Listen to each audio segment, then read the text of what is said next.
dari teman-teman saya untuk presentasi, yaitu untuk rekan-rekan saya kali ini ada Leroy Lionel Yuhaniar, Syahna Zulhiza, Dinda Mutiarani, Noni Adistia Oktaliadi, Muji Sutrisno, Rifska Aulia Citra Daniel, Firman Supirman, dan Widya Agni Jai.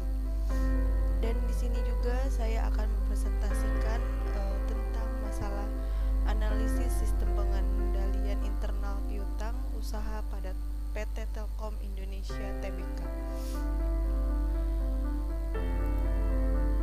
Dan untuk latar belakang sendiri, dari latar belakang perusahaan yang dapat meningkatkan penjualan maka akan dapat menghasilkan keuntungan yang lebih besar lagi. Hal ini disebabkan bahwa salah satu faktor utama dalam mencapai laba adalah faktor penjualan. Dan namun pada kenyataannya, peningkatan penjualan lebih didominasi oleh penjualan kredit yang menimbulkan perkiraan piutang, sehingga tidak dapat merealisasikan penjualannya menjadi kas dengan segera mungkin. Dan salah satu usaha itu adalah dengan cara memberikan fasilitas kredit yang memudahkan konsumen dalam memperoleh barang atau jasa tersebut. Dengan kata lain, perusahaan harus menjual barang atau jasa secara kredit. Dan untuk PT Telkom sendiri adalah badan usaha milik negara, yaitu BUMN yang bergerak di bidang jasa layanan teknologi informasi dan komunikasi dan jaringan telekomunikasi di Indonesia. Pada perusahaan ini, piutang merupakan suatu komponen aktivitas lancar yang sangat memegang peran yang besar dalam upaya pencapaian tujuan perusahaan, karena kegiatan utama dari perusahaan ini adalah melakukan penjualan jasa kepada konsumen, di mana penjualan dilakukan secara kredit. Dan namun dengan memberikan kebijakan kredit pada konsumen yang menyebabkan timbulnya piutang, perusahaan belum bisa menekan banyaknya piutang yang tertagih.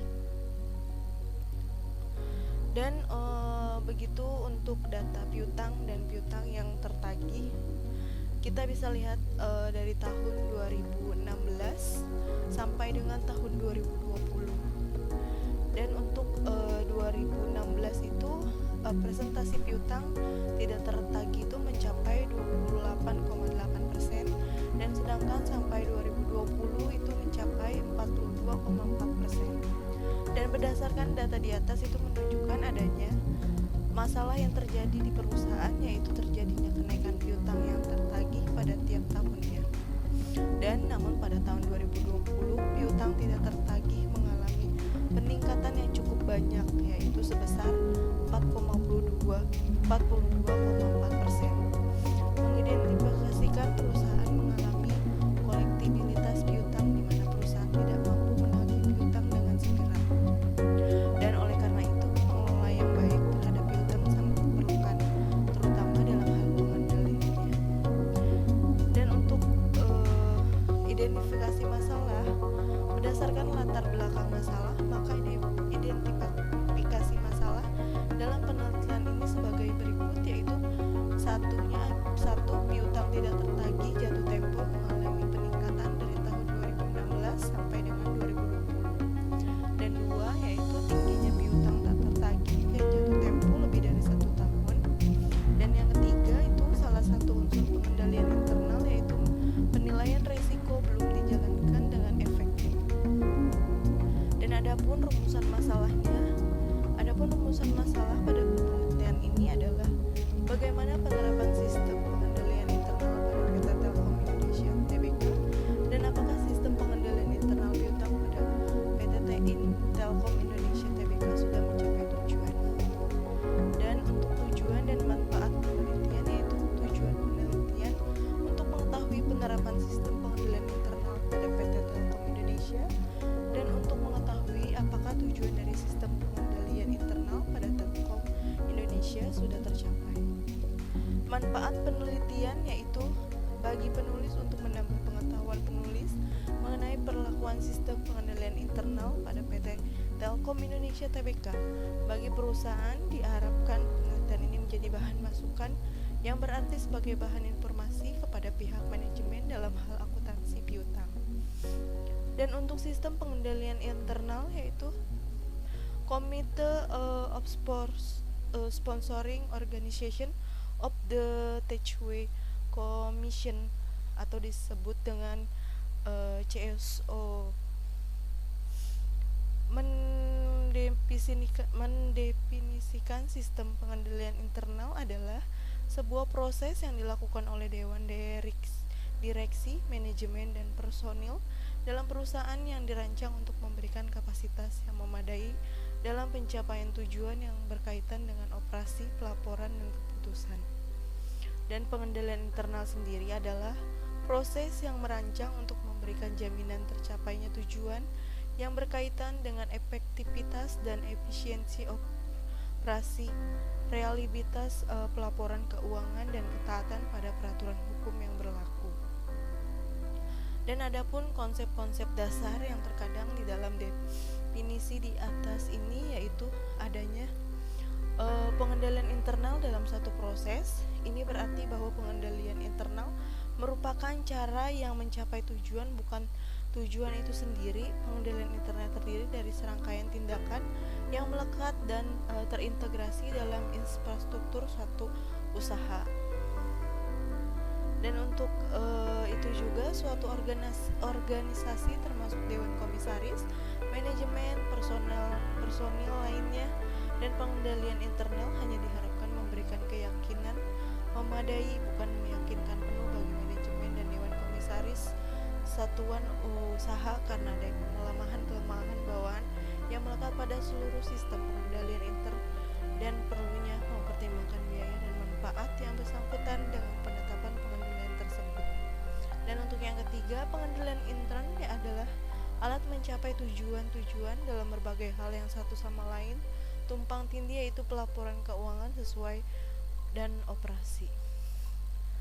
Yang kedua itu pentingnya pengendalian internal. Pengendalian internal di dalam suatu perusahaan sangat penting digunakan untuk menghindari kesalahan-kesalahan dan kecurangan informasi keuangan. Sehingga perlu diketahui apa itu pengendalian intern dan siapa yang bertanggung jawab atas pengendalian intern dalam satu perusahaan.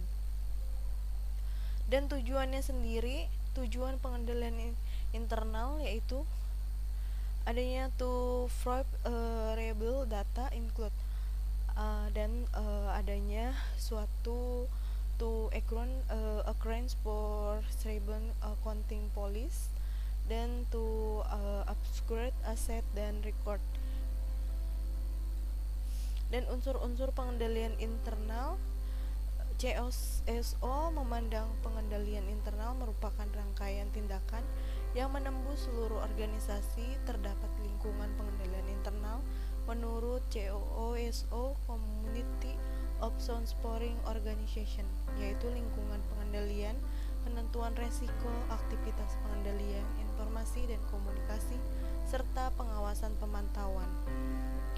Dan untuk piutangnya, pengertian piutang yaitu Syakur 2015-104, piutang menunjukkan adanya klaim perusahaan kepada pihak perusahaan lain akibat kejadian di waktu sebelumnya dalam bentuk uang, barang, jasa, dan bentuk aktiva non-kas lainnya yang harus dilakukan penagih.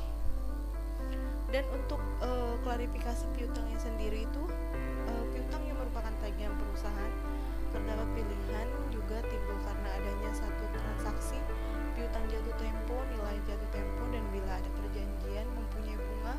Ada 3 jenis piutang usaha, yaitu piutang dagang yang perlu kami ketahui antara lain yaitu piutang dagang, piutang wesel, dan piutang lain-lainnya. Dan untuk piutang dagang sendiri yaitu jenis piutang yang pertama yaitu piutang dagang adalah tagihan perusahaan kepada pelanggan sebagai akibat adanya penjualan barang atau jasa secara kredit. Dan untuk piutang wesel yaitu jenis piutang yang keduanya, piutang berupa perjanjian tertulis dari debitur kepada kreditur untuk membayar sejumlah uang yang tercantum dalam surat perjanjian tersebut. Dan ada beberapa istilah yang terkait dengan wesel, antara lain yaitu wesel, yaitu surat perintah dari direktur kepada debit untuk membayar sejumlah uang pada waktu dan yang tepat yang telah ditentukan dalam surat tersebut. Dan wesel berbunga yaitu wesel yang nilai nominalnya merupakan nilai pada saat penarikan, sedangkan nilai tunai pada saat jatuh tempo adalah nilai nominal ditambah dengan bunga. Dan wesel itu tidak berbunga yaitu wesel yang nilai tunai saat jatuh tempo sama dengan nilai nominalnya, sedangkan nilai tunai jika saat dijual belikan berkurang sebesar bunga diskonto yang diperhitungkan. Dan piutang non dagang, jenis piutang ini piutang usaha yang ketiga yaitu piutang non dagang. Piutang kepada pihak lain yang timbul karena adanya barang atau jasa secara kredit terdiri atas macam-macam tagihan yang tidak termasuk dalam piutang dagang maupun piutang wesel. Dan adapun contoh dari jenis piutang dagang antara lain yaitu beban dibayar di muka, pendapatan yang masih harus diterima, uang muka pembelian, piutang pajak, piutang lain-lain. Dan untuk penilaian piutang usaha sendiri, penilaian piutang sedikit lebih kompleks. Jumlah piutang yang dinilai dan dilaporkan pada neraca hendaknya menunjukkan jumlah bersih dengan diperkirakan akan diterima dalam bentuk kas. Dan untuk piutang tak tertagih, yaitu piutang usaha tak tertagih adalah hak untuk menagih sejumlah uang dari penjualan kepada pembeli karena adanya transaksi penjualan secara kredit yang belum atau tidak dibayarkan tepat pada waktunya. Dan retur dan potongan penjualan yaitu barang yang telah dijual mungkin akan dikembalikan oleh pembeli karena penjualan, di samping itu karena kerusakan barang atau sebab lainnya.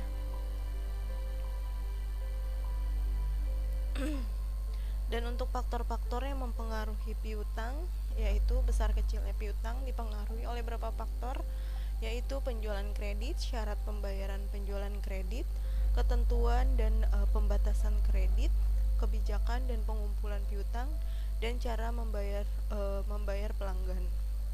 Dan di sini ada keterangan kerangka berpikir PT Telkom Indonesia Tbk. Lanjut ke piutang, dan itu unsur-unsur pengendalian interpiutang. 1 ada lingkungan pengendalian, 2 penentukan resiko, 3 aktivitas pengendalian, dan 4 informasi dan komunikasi, 5 pengawasan dan pemantauan, dan terakhir itu tujuan pengendalian internal. Dan ini untuk metode penelitiannya sendiri adalah pendekatan penelitian. Dalam penelitian ini penelitian menggunakan pendekatan deskriptif, yaitu suatu penelitian untuk menyusun atau mengklarifikasikan, menafsirkan serta menginvestasikan data sehingga memberikan suatu gambaran tentang masalah sistem pengendalian intern piutang. Dan di sini juga definisi dari operational variable. Sistem pengendalian sistem intern piutang merupakan suatu proses aktivitas kegiatan membandingkan kinerja yang sebenarnya dengan seharusnya atau yang direncanakan mengenai penjualan kredit dan penagihan piutang. Dan adapun lingkungan pengendalian, komponen ini meliputi sikap manajemen di semua tingkat terhadap operasi secara umum dan konsep pengendalian secara khusus. Dan penilaian resiko, komponen ini juga telah menjadi bagian dari aktivitas audit internal yang harus berkembang. Menentukan resiko mencakup menentukan resiko dari semua aspek organisasi dan menentukan kekuatan organisasi melalui evaluasi resiko. Dan yang kedua itu pengendalian aktivitas. Komponen ini mencakup aktivitas-aktivitas yang dulunya dikaitkan dengan konsep pengendalian internal. Aktivitas-aktivitas ini juga meliputi persetujuan, tanggung jawab dan kewenangan, pemisahan tugas, pendokumentasian, rekonsiliasi karyawan yang kompeten dan jujur. Dan untuk yang ketiga yaitu informasi. Komponen ini merupakan bagian penting dari proses manajemen. Manajemen tidak dapat berfungsi tanpa informasi. Dan adapun jenis sumber data dalam menyusun proposal penelitian ini juga ada jenis data penulisan digunakan dalam jenis data yang bersikap kuantitatif dan kualitatif. kualitatif. Dan teknis pengumpulan datanya sendiri dari kita, untuk teknis pengumpulan data, dokumen harus dilakukan dengan cara mengumpulkan data perusahaan yang berhubungan dengan permasalahan yang dibahas seperti data-data piutang. Dan teknis analisis data. Teknis analisis data sendiri menggunakan metode deskriptif, pendekatan akuntansi yang merupakan metode yang digunakan dalam merumuskan perhatian terhadap pemecahan masalah yang dihadapi, di mana data yang dikumpulkan, disusun, dan diimplementasikan sehingga dapat memberikan informasi tentang pencatatan. Dan adapun langkah-langkahnya itu yaitu mengumpulkan data, laporan keuangan dan data piutang tidak tertagih PT Telkom Indonesia Tbk dari tahun 2016 sampai 2020. Dan untuk yang kedua itu mengelola data, yaitu laporan keuangan yang telah dikumpulkan dan diolah dan dihitung sehingga dapat dihasilkan piutang yang tertagih. Dan untuk yang ketiga, menganalisis data, yaitu data yang sudah terkumpul dianalisis dengan unsur-unsur yang ada dan akan menghasilkan penelitian dan pembahasan. Penelitian sendiri yaitu gambaran untuk PT umum perusahaan PT Telkom Indonesia adalah badan usaha milik negara BUMN yang bergerak di bidang jasa layanan teknologi informasi dan komunikasi dan jaringan telekomunikasi di Indonesia. Pemegang saham mayoritas Telkom adalah pemerintah Republik Indonesia sebesar 50,09%, dan sedangkan 47,91% sisanya dikuasai oleh publik saham Telkom, diperdagangkan di Bursa Efek Indonesia dengan kode TLKM dan New York Stock Exchange dengan kode TLK.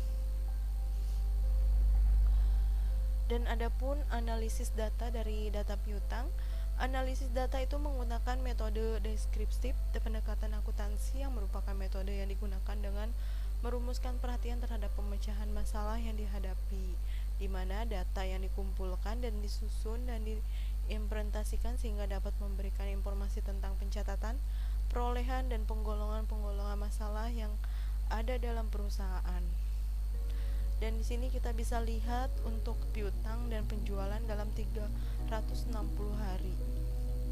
Dari tahun 2016 sampai 2020, jumlah piutang dan DSO-nya naik per tahun. Dari tahun 2016 nilai DSO-nya itu 32,04 hari, dan sampai 2020 51,97 hari. Perhitungan outstanding data sendiri kita bahwa DSO per tahun. Dan pencatatan piutang usaha mempunyai hubungan yang erat dengan produsen penjualan kredit dan produsen penerimaan kas. Dan penyajian piutang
pengendalian yang meliputi penerapan sebagai prosedur untuk menjamin dipatuhi kebijakan manajemen dan aktivitas pengendalian, membantu memastikan bahwa tindakan yang diperlukan telah diambil dan menghadapi resiko hubungan dengan mencapai tujuan perusahaan. Dan untuk kesimpulan dan sarannya, yaitu kesimpulan berdasarkan hasil penelitian yang penulis lakukan pada Telkom Indonesia dan berdasarkan data yang penulis himpun mengenai sistem pengendalian intern piutang, maka ditarik kesimpulan yaitu satu, sistem pengendalian intern piutang yang diterapkan pada PT Telkom Indonesia telah belum memadai, di mana pada Telkom Indonesia dalam unsur lingkungan pengendalian penafsiran risiko aktivitas pengendalian belum memadai, akan tetapi pada unsur informasi dan komunikasi dan pemantauan sudah memadai. Dan untuk yang kedua, dengan adanya unsur sistem pengendalian yang belum memadai menyebabkan belum tercapai tujuan dari sistem pengendalian intern pada PT Telkom Indonesia, yaitu pada tujuan efektivitas dan efisiensi. Dan untuk sarannya sendiri, yaitu perusahaan hendaklah menetapkan petugas yang berwenang dan memverifikasi intern, dalam hal ini adalah internal auditor, untuk memeriksa pertumbuhan piutang dan memastikan apakah lingkungan pengendalian yang diterapkan oleh perusahaan benar-benar dilakukan atau sebagaimana mestinya. Dan yang kedua, pengendalian aktivitas yang berjalan dengan baik, maka bagian yang menyangkut dengan bagian credit head dan collection head akan remedial koordinator dilaksanakan agar dapat dilaksanakan tugasnya dengan jujur dan bertanggung jawab sesuai dengan apa yang telah ditetapkan oleh PT Telkom Indonesia Tbk. Dan untuk yang ketiga, itu perusahaan hendaknya dapat mengevaluasi informasi yang akurat terhadap penerimaan piutang agar informasi yang disajikan akurat dan tidak terjadi kesalahan, dan melakukan pencatatan dan penagihan piutang. Mungkin sekian dari saya dan rekan-rekan atas presentasinya. Kurang lebihnya saya ucapkan terima kasih dan mohon maaf. Untuk kelompok 1, terima kasih. Wassalamualaikum warahmatullahi wabarakatuh.